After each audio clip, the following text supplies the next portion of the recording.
Good morning. I want to welcome you to the Levy Economics Institute 28th Annual Hyman Minsky Conference. This year we are celebrating the 100th anniversary of Hyman Minsky's birth. Before I go on, as customary, I'd like to express my sincere thanks to my longtime colleague and closest friend, Jan Kregel, the Institute's Director of Research, for the organization of the conference and also the staff of the Institute for their efficient handling of logistical details. Minsky's first conference back in 1991 focused on the issues of the US faced at the time, the S&L crisis, the explosion of consumer and other private debt, the aftermath of a housing bubble, and the economy in recession. Today, we are again confronted with still unresolved and new issues that endanger the economic and financial stability.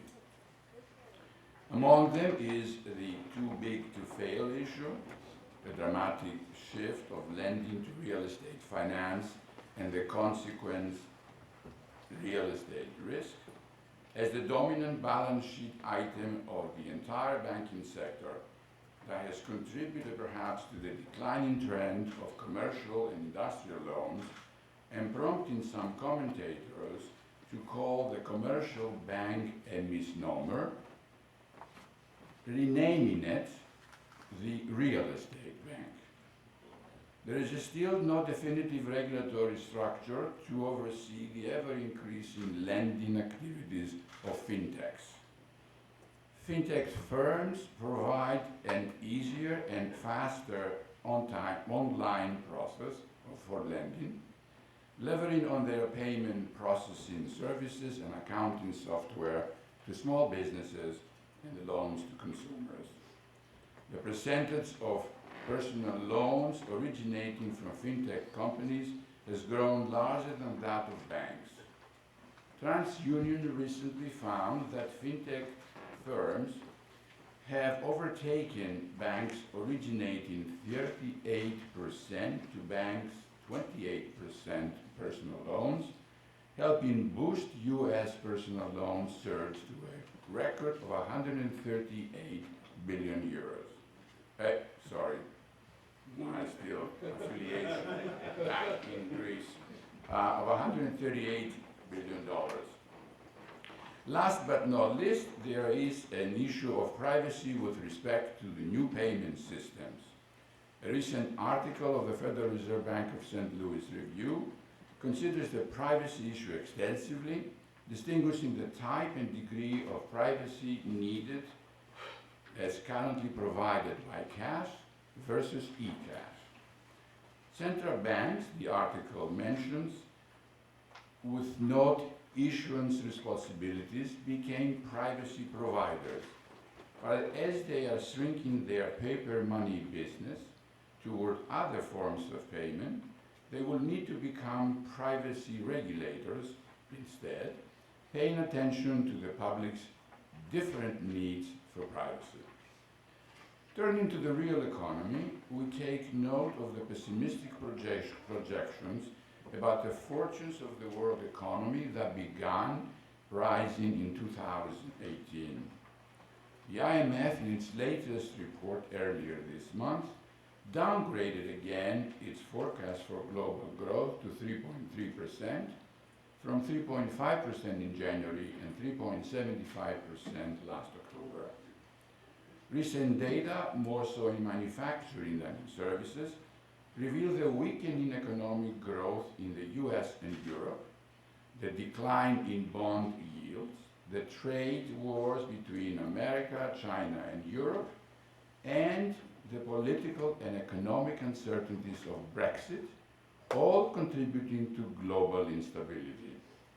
Moreover, Hungary's Orban and other Eurosceptic leaders' refusal to accept their refugee quota, together with France and Italy's disregard of the Eurozone budget rules, while borrowing at 2% due to their membership in it, are challenging the EU's legal power. In the words of F.T. Simon Cooper, and I quote, "Brussels is like a weak school teacher who is losing control over the class." Most analysts predict that the next 5 years in Europe will be the messy process of muddle through the past 5 years, and that Europe is capable of maintaining such a stance for a sustained period of time. The only positive signs have been coming from the buoyant equity markets, but for how long? With all this as background, this year's conference theme is to explore the vulnerability of the US economy, evidenced by the worrisome signs of a global slowdown in a period of relatively relaxed monetary policy, fiscal policy conservatism, continuing maldistribution of income and wealth, and ongoing financial structure challenges. Minsky concentrated on the impact of the spillover effects of financial instability on the performance of the real economy, given the prevailing regimes of both monetary and fiscal policy. He was advocating big roles for both government and central bank, which, together with an efficient financial structure, would ensure the economy's capital development, economic growth, and employment. He worried about the tendency of policymakers and economists to choose policies that were relying on market self-regulation rather than a state interventionist structure. In many of his writings about the endogenous generation of instability, he made use of Keynes's view of the dangers of speculation. As a Keynesian, of course, Minsky's policy proposals and advocacy derive from his own interpretation of Keynes. His view diverged from the well-known Keynesian mainstream prescriptions concentrating on fine-tuning of aggregate demand, promoting investment, and instituting welfare statism for the provision of a safety net. He wanted to offer an alternative strategy for the modern financial capitalist economy, and in so doing, he emphasized that fine-tuning was impossible. He relied more on stabilizing consumption and employment rather than investment and the use of appropriate institutions together with a regulatory structure that constrained financial excesses and economic instability. Observing the evolving financial structure, Minsky was concerned with the transformation of the traditional banking system into a highly levered financial system that was fragile and constituted of mainly non-banking institutions, including mutual funds, pension funds, and other shadow banking funds. These funds need to be managed, and their managers presumably operate in the interest of their owners or beneficial owners, but also have their own interests. To earn high fees, they become hungry for higher returns, and with more and more excess liquidity available for placement, they outgrow traditional high-quality stocks and bonds portfolios. As we have seen and as Minsky predicted, managers of these funds became buyers of specialized instruments and highly leveraged securities. The result, everybody knows, was the explosion of such instruments, together with the gradual adoption of the infallibility of markets by the central banks and the private banking institutions, created a self-regulated financial system which culminated in the global financial crisis of 2008 and the Great Recession. The aftermath, and I quote, of which, as John Cassidy of the New Yorker recently wrote, produced a lost decade for European economies and helped lead to the rise of anti-establishment political movements here and abroad. The financial meltdown of 10 years ago forced the US Congress to reform Wall Street with new rules and regulations for financial institutions and enhanced responsibilities to the Federal Reserve through the passage of the Dodd-Frank Wall Street Reform Act. Similarly, financial reforms have taken place in Europe and elsewhere, but there is still a lot more work needed with respect to global integration and regulatory harmonization, and the required policy coordination that will reverse the trend towards fragmentation. The implementation of some regulatory changes notwithstanding, many other important reform issues such as dealing with unregulated money manager funds, systemic and idiosyncratic risk of financial derivatives, and the too big to fail conditions of banks remain almost as they were before the 2008 financial crisis. The fear, of course, is that the current Washington administration may undo many of the Dodd-Frank regulatory enactments.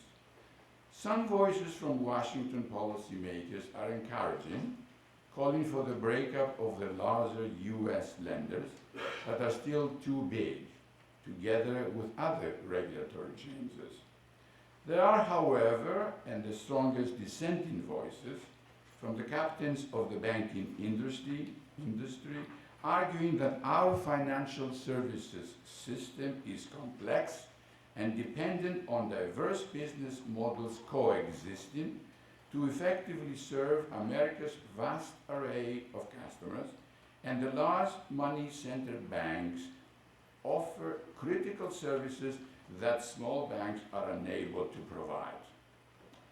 We all know, of course, that banks carry an urge to evolve in a way that maximizes revenue, and in so doing often underprice the risk to achieve it, as the cases of JP Morgan's London Whale and the Deutsche Bank's risky positions have shown. Banks, in concert with markets, quickly create newer, riskier, and more profitable products. It is the very nature of modern finance to transform its structure in response to prevailing regulation. Banks' continuing risky practices fuel instability in our economic system and will ultimately may lead us to another financial crisis. The regulatory structure Minsky advocated must be constantly evolving and always subject to sophisticated re-examination as the world of finance develops. The key role of banking is financing the economy's capital development, and this should be also the concern of the central bank. Minsky had proposed that the place to start in enhancing financial instability and the integrity of the markets would be to reconstitute the financial structure by forcing banks to perform their traditional role, and for regulators to begin by breaking them down into smaller units, reforming their designated functions. We need banks that earn competitive rates of return, banks that focus not on the big risks, but on financing the economy's capital development. We need reforms that limit profiting without producing, but instead promote enterprise and industry over speculation. Private sector investment is crucial, but government policy has little influence in stabilizing it. Even in a period of low interest rates, the ability to stimulate growth through investment has proven to be very limited. Easy monetary policy is usually met with cheers from the financial markets, but even markets at times appear uneasy with a low interest rate policy. Government policy that targets full employment and stabilizes consumption, the main driver of growth, was long advocated by Minsky. He argued that a direct, federally funded employment guarantee program that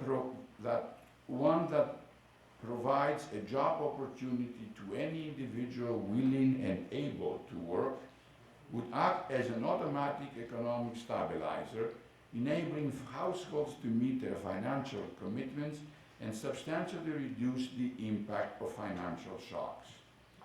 At the Levy Institute, our plans are to continue focusing on strategic issues of economic policy, aiming at achieving financial stability, long-term higher economic growth and employment, the amelioration of the severe income and wealth inequality, and the increase of public spending to narrow the growing infrastructure deficit. This year's conference, we hope, will explore some of these issues and the linkages mentioned. We invite you to take a look at some of our policy briefs, some of our work, and review them. And of course, we would welcome very much your comments. Enjoy the conference.